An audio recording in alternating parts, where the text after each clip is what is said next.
wabarakatuh. Kota Bekasi. Saya dari jurusan TKJ dan kali ini saya akan membawakan topik tentang Universitas Gadjah Mada. Tentunya bagi teman-teman sekalian sudah pernah mendengar bukan tentang Universitas Gadjah Mada? Yuk kita bahas sama-sama.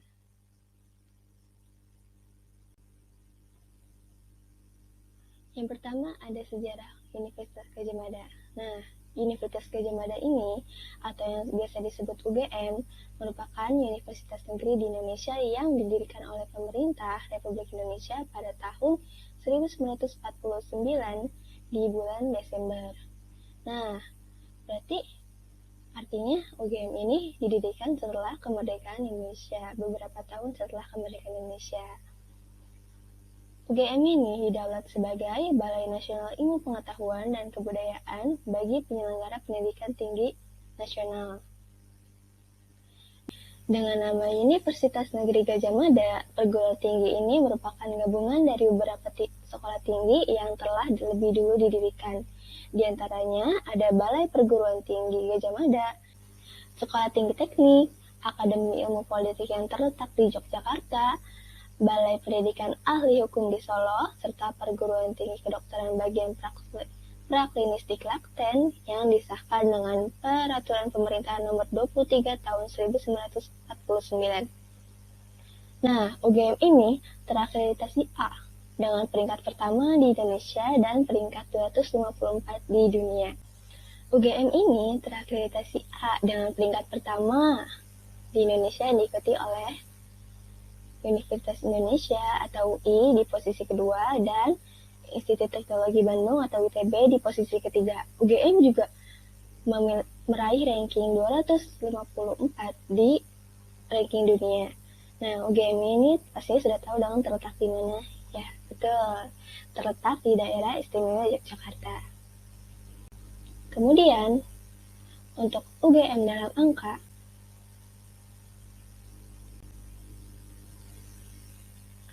nah, UGM ini memiliki 18 fakultas dan 2 sekolah yang menyelenggarakan program sarjana, pasca sarjana, profesi, spesialis, diploma, serta program internasional dengan 69 studi program. Nah, untuk fakultasnya sendiri terbagi menjadi 2. Ada kelompok Saintek dengan kelompok Sosum. Kelompok Saintek ada Fakultas Biologi, Farmasi, Geografi, Kedokteran Gigi, Kedokteran Hewan, Kedokteran Kesehatan, Masyarakat dan Keperawatan, Fakultas Kehutanan, Fakultas MIPA, Fakultas Peternakan, Teknik dan Teknologi Pertanian.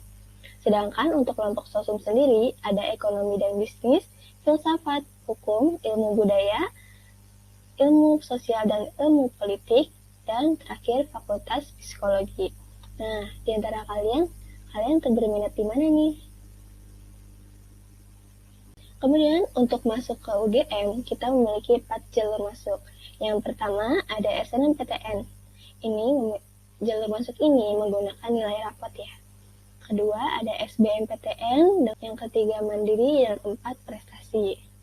Nah, sistem perkuliahan di UGM ini, baru-baru ini, mereka memutuskan untuk belajar secara blended learning. Nah, blended learning ini tuh apa sih? Blended learning itu yaitu kegiatan belajar mengajar bauran yang diprioritaskan untuk mahasiswa angkatan 2020 dan angkatan 2021 dan mereka yang membutuhkan kegiatan praktikum, praktik, dan pengabdian kepada masyarakat serta penyelesaian tugas akhir.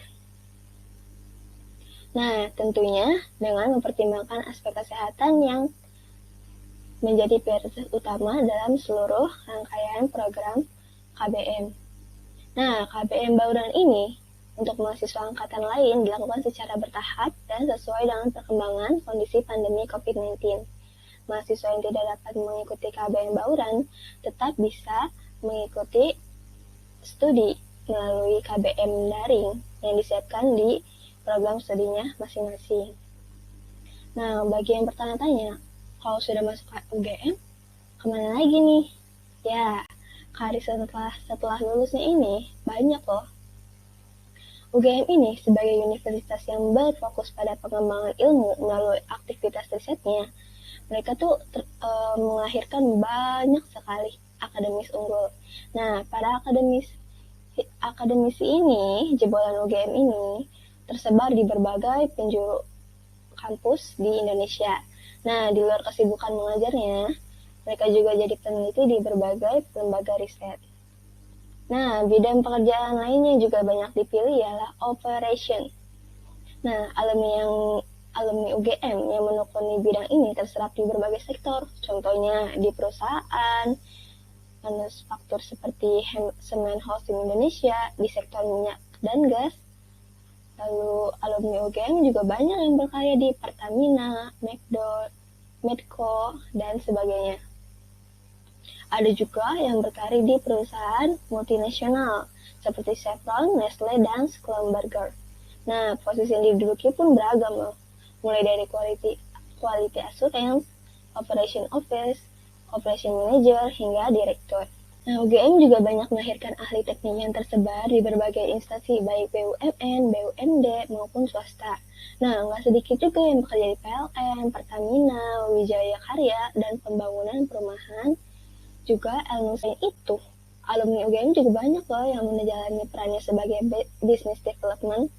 Nah, mereka itu bertugas untuk mengembangkan perusahaannya. Dan business development ini memiliki banyak peminatnya dari alumni UGM. Di antaranya berkiprah pada institusi seperti Bank Mandiri, BNI, BNI Ternam, BRI, CIMB Niaga, dan lain-lainnya. Alumni yang berkecimpung dalam human resource juga nggak kalah banyak loh. Mereka ada yang jadi trainer, recruitment consultant, corporate recruiter, talent manager, human capital manager, sampai human resource director. Juga ada di bidang kesehatan seperti Rumah Sakit Sarjito, Rumah Sakit Pantirapi, dan Siloam House. Nah, di media komunikasi juga mereka banyak peminatnya seperti di penerbitan, media cetak, media digital, juga pertelevisian. Kemudian ada juga yang kerja sebagai legal officer, legal analysis, legal counsel, atau regulator manager.